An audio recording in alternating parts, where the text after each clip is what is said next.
बात कर रहे थे हम लोग वही जो करते कहते और सुनते चले आ रहे हैं कि जब वक्त होता है तो एहसास नहीं होता, और जब एहसास होता है तो वक्त नहीं होता। मैं साबिर अली और आप देख रहे हैं ILCC अली क्लासेस, जो अलीगढ़ का नीट जेई के लिए रेजिडेंशियल कोचिंग कराते हैं, और इसके साथ ही अलीगढ़ जामिया के लिए भी दूसरे एंट्रेंस की तैयारी कराई जाती है। ठीक है, हम लोग कर रहे थे mathematics class 10th, trigonometry chapter चल रहा था, और उसमें हम लोगों ने 8.1 के कुछ क्वेश्चन कर लिए थे। उसके आगे का क्वेश्चन करने जा रहे हैं हम लोग। देखते हैं आगे का क्वेश्चन क्या है वो। ठीक है, अगला क्वेश्चन करने जा रहे हैं। ये हमारा क्वेश्चन नंबर 8 है। अब तक हम लोगों ने 7 क्वेश्चन कर चुके थे एक्सरसाइज 8.1 का। अब क्वेश्चन नंबर 8 कर रहे हैं हम लोग। ठीक है, क्या दे रखा है? If 3 cot A is equal to 4, check whether 1 minus tan square theta 1 plus tan square theta is equal to cos square theta A minus sine square theta A। यानी ये दोनों बराबर है या और नॉट, या नहीं, ये दोनों बराबर है या नहीं, इसे हमें सॉल्व करके दिखाना है। तो क्या करेंगे हम लोग? इसमें सॉल्यूशन करेंगे तो इसमें LHS RHS दोनों को सिंप्लीफाई करते हैं और देखते हैं कितना वैल्यू आता है। अगर दोनों की तरफ का वैल्यू सेम आएगा तो हम लोग कहेंगे ये रिलेशन इक्वल है, सेम, और अगर नहीं आएगा तो हम लोग बोलेंगे इक्वल नहीं है। तो सॉल्यूशन करने जा रहे हैं हम लोग। क्या दे रखा है? 3 cot A is equal to 4, cot A is equal to 4/3 हम लोग ऐसे लिख सकते हैं। cot होता है कौन से दो साइड का रेशियो cot होता है। एक ट्रायंगल में बना लेता हूँ, राइट एंगल ट्रायंगल, समझने के लिए। ठीक है, ये A लो, ये B, ये C, ये एंगल A हम लोग यहाँ पे कंसीडर कर रही है। एंगल A है ना, यहाँ A ले लिया। cot जो है ना, tan का रेसिप्रोकल होता है, और tan होता परपेंडिकुलर अपन बेस, cot होगा बेस अपन परपेंडिकुलर। तो इस एंगल के रेस्पेक्ट में ये तो परपेंडिकुलर है और ये बेस हो जाएगा, और 90 के सामने वाला साइड हाइपोटेन्यूज है। तो cot होगा बेस अपॉन परपेंडिकुलर। तो बेस है यहाँ पे, बेस अपॉन परपेंडिकुलर 4/3। यहाँ पे जो बेस है इसको हम लोग AB ले लेते हैं। AB इज इक्वल टू 4 हो जाएगा, ये AB, एंड BC परपेंडिकुलर है, ये 3 आ गया। यहाँ पे लिख देते हैं 4, ये इक्वल टू 3। पाइथागोरस थ्योरम के हिसाब से निकालेंगे तो 3, 4, 5, ये 5 हो जाएगा, ये पाइथागोरन ट्रिपलेट के हिसाब से। आप करके भी देख सकते हैं कि AC का वैल्यू कितना आएगा। कितनी बात सुनी? अभी हम लोगों ने पीछे बताया था पाइथागोरन ट्रिपलेट, यानी कि 3 साइड्स जो राइट एंगल ट्रायंगल पाइथागोरस को फॉलो करते हैं, उनके कुछ रिलेशन थे, उसमें 3, 4, 5 एक पाइथागोरन ट्रिपलेट भी आता है। तो ये साइड बेस जो है ना 4 है, परपेंडिकुलर 3 है, तो हाइपोटेन्यूज 5 होगा। ये आप करके देख सकते हैं। ये अभी अब मैं कर नहीं रहा हूँ, डायरेक्ट मैंने लिख दिया यहाँ पे। पीछे हम लोगों ने किया बहुत दफ़ा, तो वहाँ भी आप देख सकते हैं। कितनी बात समझ में? आगे क्या बोला कि हमें लेफ्ट हैंड साइड का वैल्यू निकालना है, तो हम लोग टेकिंग LHS, टेकिंग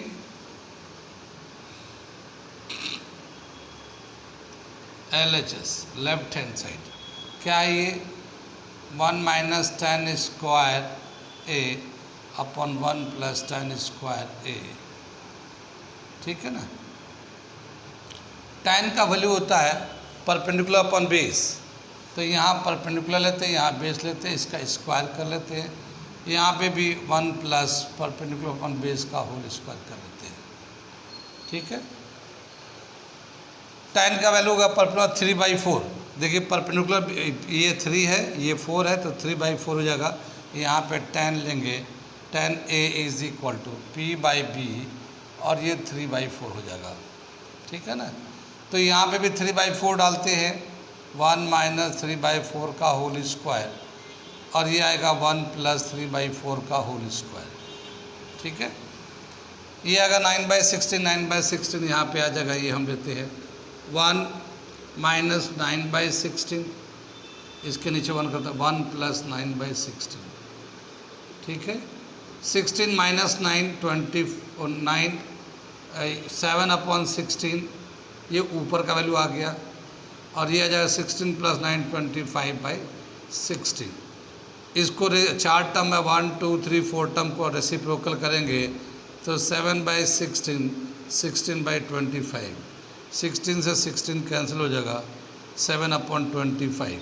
ये हमारा LHS का वैल्यू आ गया है, इस वाले टर्म का 7/25 वैल्यू आ गया। अब RHS का निकालते हैं और देखते हैं ये दोनों इक्वल है या नहीं, ठीक है।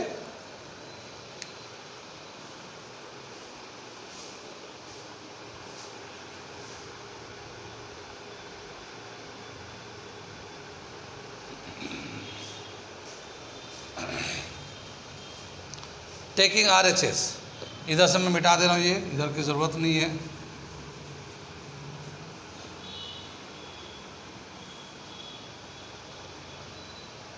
cos square minus taking RHS,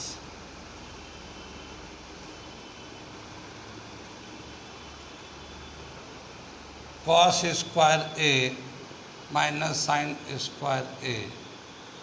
cos का वैल्यू होता है बेस अपॉन हाइपोटेन्यूज, cos होता है बेस अपॉन हाइपोटेन्यूज, और साइन होता है परपेंडिकुलर अपॉन हाइपोटेन्यूज। तो यहाँ पे बेस अपॉन हाइपोटेन्यूज लेंगे और इसका स्क्वायर कर देंगे, और ये परपेंडिकुलर अपॉन हाइपोटेन्यूज लेके इसका स्क्वायर कर देंगे। बेस का वैल्यू है 4/5 का होल स्क्वायर माइनस 3/5 का होल स्क्वायर। ये आ जाएगा हमारा 16/25 माइनस 9/25, ठीक है। 16 माइनस एलसीएम लेंगे 25 आ जाएगा, 16 माइनस 9 7/25, ये हमारा वैल्यू आ गया। ये भी 7/25 हो गया, ये भी 7/25, दोनों ही सेम वैल्यू आ रहे हैं। तो LHS RHS के बराबर है, तो हम लोग कह सकते हैं कि ये जो रिलेशन था ये इक्वल है, ठीक है। कौन सा रिलेशन, यहाँ से मैं बता दूँ, ये 7/25 ये भी आया, 7/25 वो भी था। तो ये जो था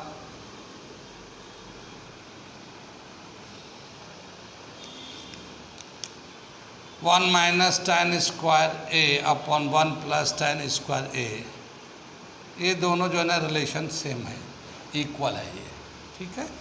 कितनी बात समझ में, ये इस तरह से हम लोगों ने प्रूफ कर दिया इसको कि ये दोनों टर्म्स सेम है, इक्वल है, ठीक। समझ में आई बात। आगे चलते हैं, अगला क्वेश्चन करते हैं हम लोग। इसके बाद नोट कर लीजिए,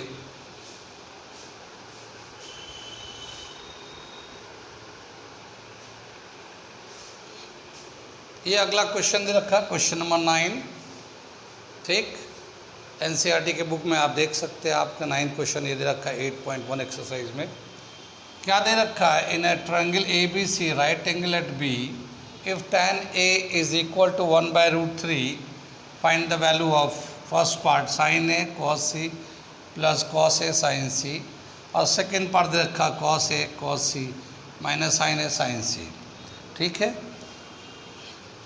हम लोग क्या करते हैं, एक सोल्यूशन करने जा रहे हैं यहाँ पे, और एक पहले राइट एंगल ट्रायंगल बना लेते हैं। यहाँ पे राइट एंगल ट्रायंगल B पे 90 है, ये एंगल A है और ये C है, ठीक है। और दे रखा tan A is equal to 1/√3। तो एंगल A ये लेते हैं, जब ये लेंगे तो परपेंडिकुलर होगा BC, परपेंडिकुलर BC हो जाएगा, और बेस AB हो जाएगा। तो ये tan होता परपेंडिकुलर अपॉन बेस 1/√3, यहाँ पे परपेंडिकुलर है BC, ये हो जाएगा 1, और बेस है AB, ये हो जाएगा √3, ठीक है ना। अगर हम लोग इसको पाइथागोरस थ्योरम से निकालते हैं हाइपोटेन्यूज को, तो by Pythagoras theorem by PT AC square is equal to AB square plus BC square, ठीक है। ये AC स्क्वायर जो है ये ए बी का वैल्यू दे रखा हमारा, यहाँ पे ए बी का वैल्यू √3 है, √3 का स्क्वायर, और बी सी का वैल्यू ये हमारा 1 है, 1 का स्क्वायर। हम लोग चाहें तो यहाँ पे इस बी सी को यहाँ प्लॉट कर देते हैं, ये 1 कर देते हैं, और ए बी को √3 कर दिया। चाहे तो हम लोग ये लिखे ना लिखे इसको ऐसे कर लेते हैं 1 और ये √3 डाल दिया इस तरह से, ठीक है। तो ये दो साइड दे रखा हमारा, ये √3 का स्क्वायर करेंगे तो 3 हो जाएगा +1 AC square and AC is equal to 2 आ जाएगा, इसका रूट ले लेंगे तो ये 2 आ गया हमारा, ठीक है, पीटी के हिसाब से, पाइथागोरस थ्योरम के हिसाब से। अब क्या बताया कि साइन ए एंड सी दोनों एंगल लेने हमें, ए का एंगल भी लेना है, सी का एंगल भी लेना है। तो अगर हम लोग साइन पहले ए से ले लेते हैं, साइन ए क्या हो जाएगा, परपेंडिकुलर अपन हाइपोटेन्यूज, तो इसके हिसाब से परपेंडिकुलर हो जाएगा BC अपॉन AC, इस एंगल के हिसाब से परपेंडिकुलर है, या हम ऐसे ले लेते हैं पहले, perpendicular upon hypotenuse BC upon AC 1/2, ये वैल्यू हो गया साइन ए का। ऐसे ही साइन सी का लेते हैं, अगर हम लोग साइन सी लेते हैं, यहाँ पे एंगल सी ले लेते हैं, तो इसके रिस्पेक्ट में, या छोड़ अभी कॉस, साइन ए है, कॉस ए ले लेते हैं, फिर कॉस ए क्या हो जाएगा, बेस अपॉन हाइपोटेन्यूज, ठीक, बेस क्या हो जाएगा इसके रिस्पेक्ट में AB अपॉन AC, AB का वैल्यू है √3/2, तो ये हो गया साइन ए, ये हो गया कॉस ए, एंगल ए को यूज़ करके। अब एंगल सी को यूज़ करते हम लोग, एंगल सी को यूज़ करते हैं, और इसके हिसाब से जब सी लेंगे तो ये परपेंडिकुलर हो जाएगा AB और BC बेस हो जाएगा सी एंगल के हिसाब से। तो साइन सी अगर लेना चाहते हैं, साइन सी, तो साइन आप परपेंडिकुलर अपन हाइपोटेन्यूज, और सी के हिसाब से परपेंडिकुलर होगा AB अपॉन AC, और AB का वैल्यू है √3/2, ये तो साइन सी का वैल्यू हो गया। कॉस सी का वैल्यू भी ले लेते हैं, कॉस सी बेस अपॉन हाइपोटेन्यूज, इस सी के रिस्पेक्ट में बेस होगा BC अपॉन AC, और BC का वैल्यू है 1/2, तो ये हमारा वैल्यू आ गया साइन सी कॉस सी का वैल्यू। अब इसको हमें सिंप्लीफाई करना है और इसका वैल्यू निकालना है। फर्स्ट पार्ट में क्या दे रखा हमें, फर्स्ट पार्ट में निकालना है हमें sign A cos C minus cos A sign सी, ठीक है ना।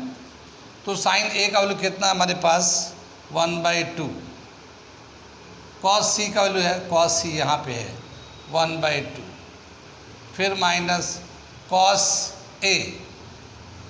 ए आएगा हमारा ये √3/2, और साइन सी ये आएगा √3/2। कुछ बात समझ में आ रही है।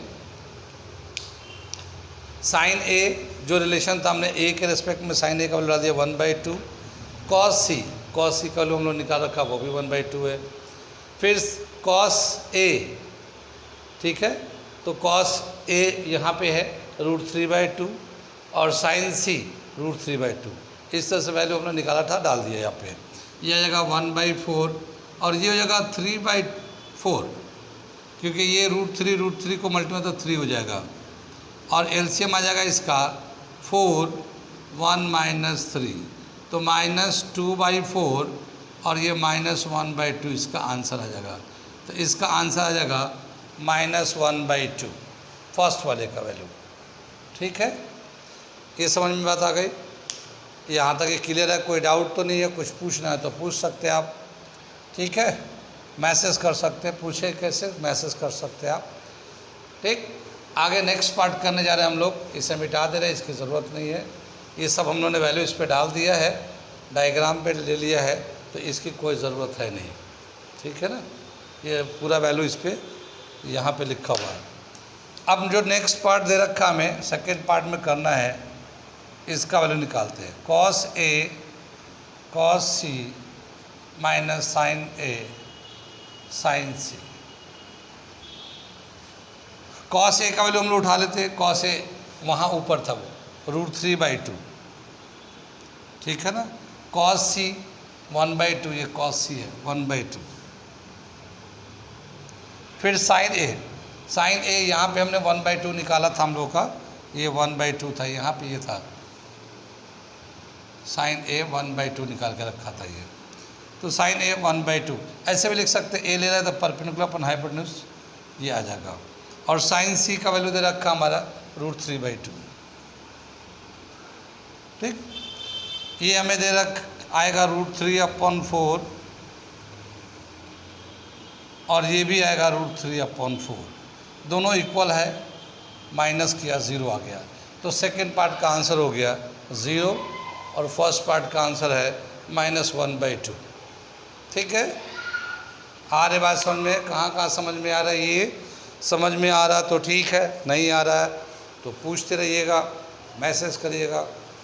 और मैसेज करने के लिए हमारे चैनल को सब्सक्राइब करिए, लाइक करिए, शेयर करिए, तभी जाके आपको हमारा आप मैसेज करेंगे आप, ठीक है। आगे चलते हैं, अगला क्वेश्चन करते हैं। क्वेश्चन नंबर 9 करने हो गया, ये क्वेश्चन नंबर 10 करने जा रहे हैं हम लोग, ठीक है। अगला क्वेश्चन लिखने जा रहे हो, क्वेश्चन नंबर 10।